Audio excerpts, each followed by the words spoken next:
Oh, I was wondering if she was going to join us because she was under the table, and so she joined us just almost as soon as I hit the button, like she knew. Okay, Dazzler, are you gonna lay in your tray? Okay, we'll see. Like, I don't know if she's gonna lay in her tray or not. I mean, she's a cat. Cats, they do what they want. Yeah, you do what you want. Okay. Are you gonna lay down?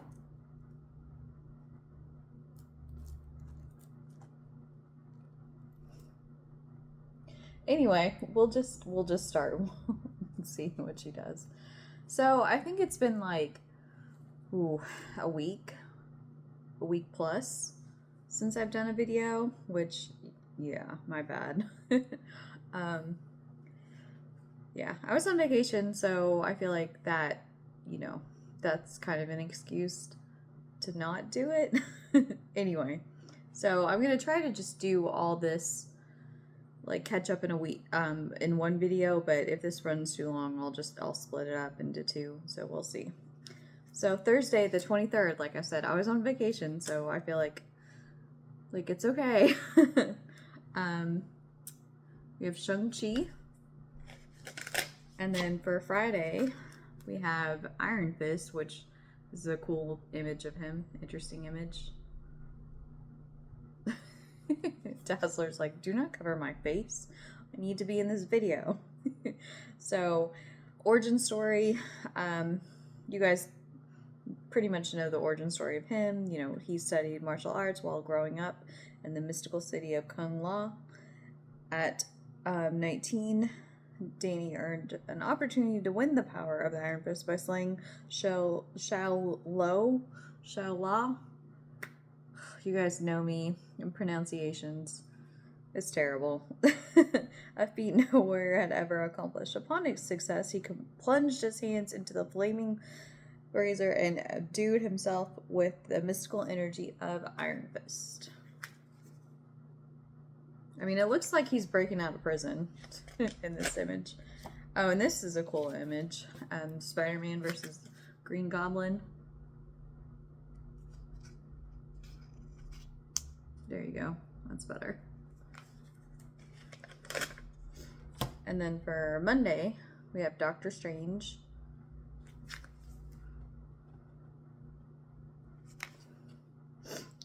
Says, as one of the most powerful sorcerers in existence, draws his power from three primary sources: the invocation of powerful mystic entities or objects, like his, cloak, manipulation of the universe's ambient magical energy, and his own psychic resources. He has many magical abilities, such as matter transformation, teleportation, and astral projection. He also wears the Eye of Agamotto.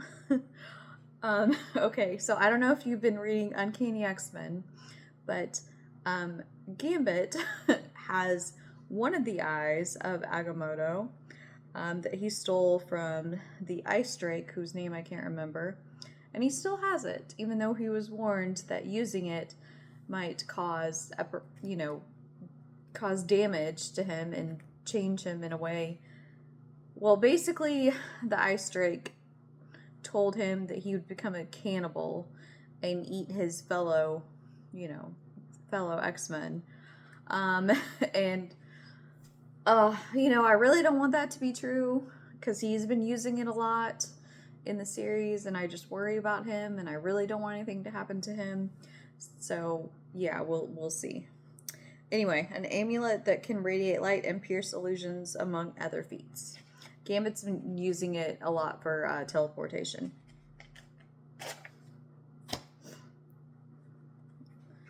Okay, so Tuesday, it's a picture of Nova.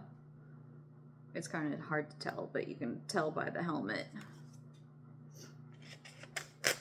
Wednesday, stat card day, which is usually my favorite, but I was not excited to talk about this one because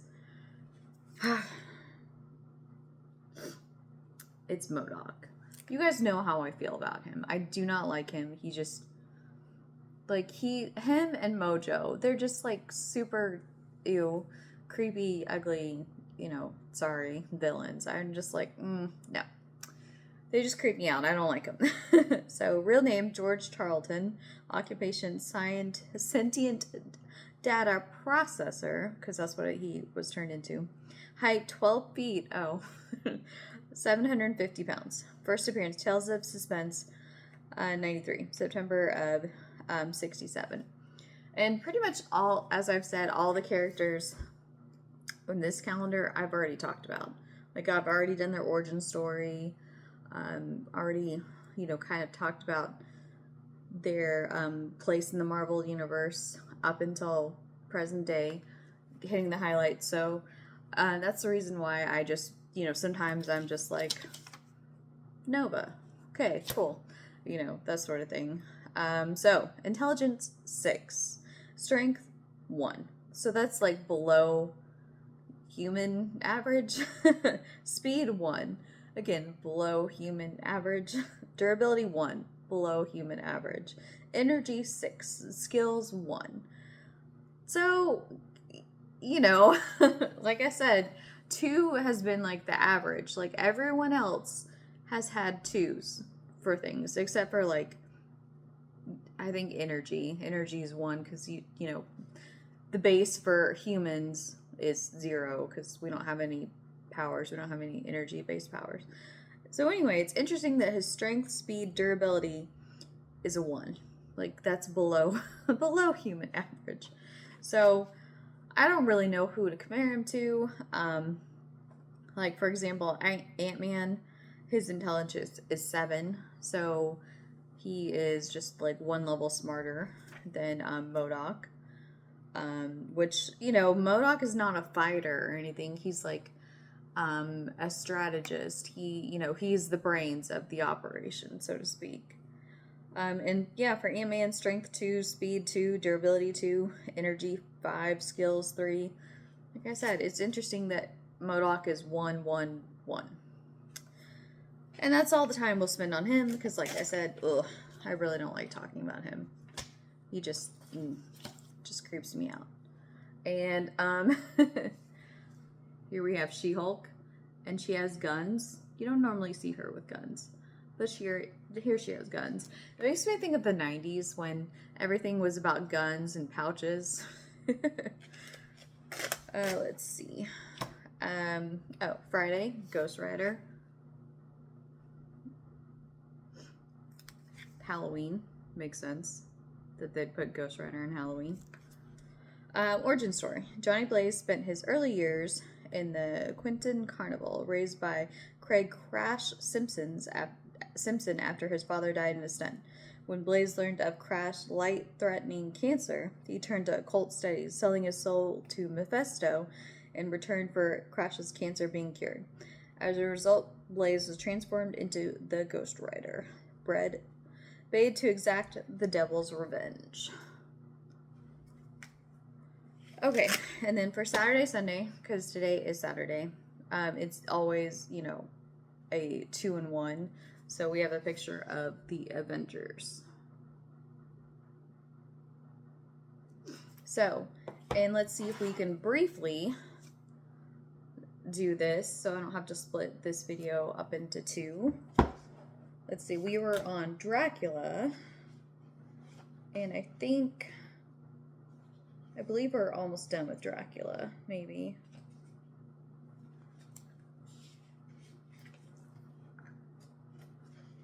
I don't know. I'm pretty sure we were. And then Saturday, or Sunday, I'm just gonna show you this again, because I can't remember if I showed you guys this. So then we start a Thor stamp.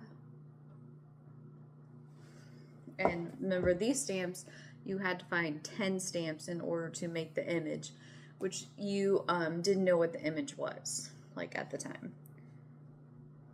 So it says The Mighty Thor, and this is from Tales from Asgard #1, October of '68 by Jack Kirby and Frank Guy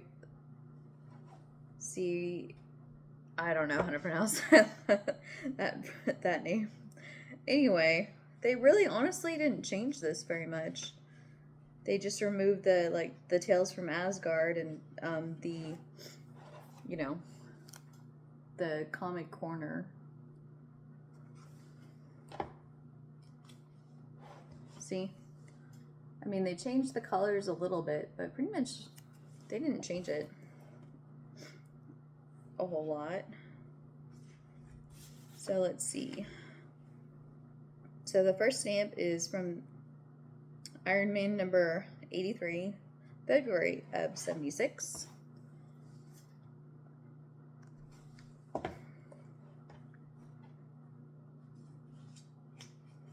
And then we have, this is from Thor number 243, a Thor stamp in the Thor comic.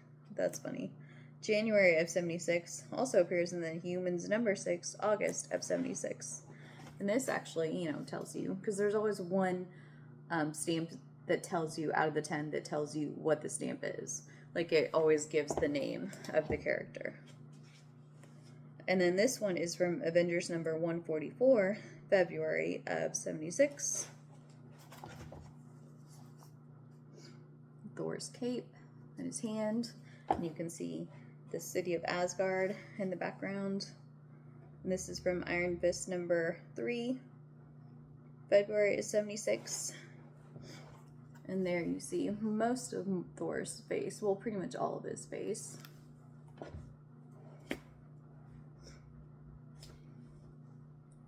And this is from Daredevil number 131, March of 76. His leg and then the rest of Asgard.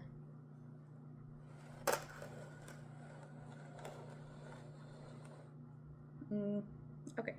Yeah, now you can kind of see her. Most of her.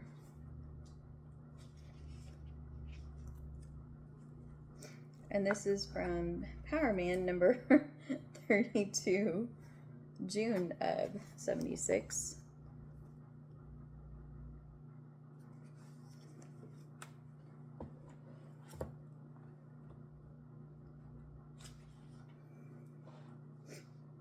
And then this one's from Kazar number 17, August of 76. And you see, like, most notable character is a frost giant.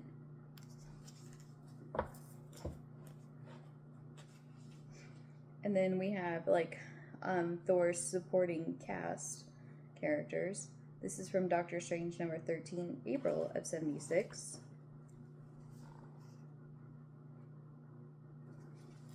And you can see, like, Loki and the Warriors 3 in there. And Hela. And then we have, this is from Marvel Premiere number 29, April of 76. And more of the, like, supporting Thor characters.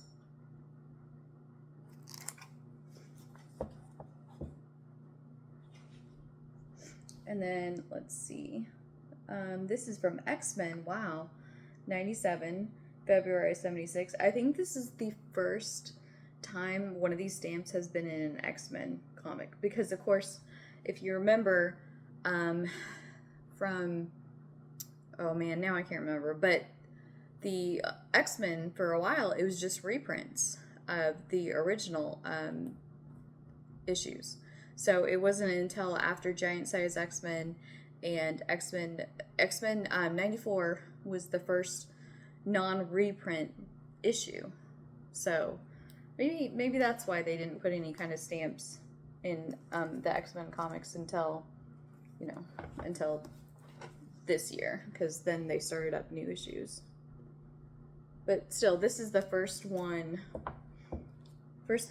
stamp that has been in X-Men, I'm pretty sure. Okay, so then on Friday, Halloween, we start a new stamp. So I think since this video is already like 15 minutes long, I'll end it there and catch up that with the next video. that will be on Wednesday. So, because, you know, now I'm back, and so time to get back into the swing of my regularly scheduled, you know, ow, that hurt, regularly scheduled program. So, until next time, bye.